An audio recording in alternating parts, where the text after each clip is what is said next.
তো দাদা এটা কি এসেছে পার্সেলে? এটা ক্যাশিওর একটা ফ্লিপকার্ট থেকে এসছে এটা।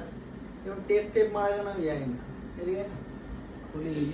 না সিল করা ছিল, উনি ওপেন বক্স ডেলিভারি ছিল, উনি ওপেন করেছে, তোমার ফোনে ভিডিও আছে।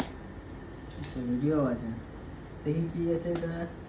ও ভাই সাহেব, এটা ভাই ক্লাসি লাগছে ভাই। দেখো একবার সামনে ক্যামেরা। ও ভাই দারুণ লাগছে গো এটা। এই পরে দেখি ভালো না? হ্যাঁ বেল্টের এবার দেখতে, বেল্টের স্ট্রিপগুলো ফুটোটা আমার ঠিক হবে কিনা, হয়ে যাওয়ার তো কথা না, হয়ে গেছে। হ্যাঁ হয়ে যাবে।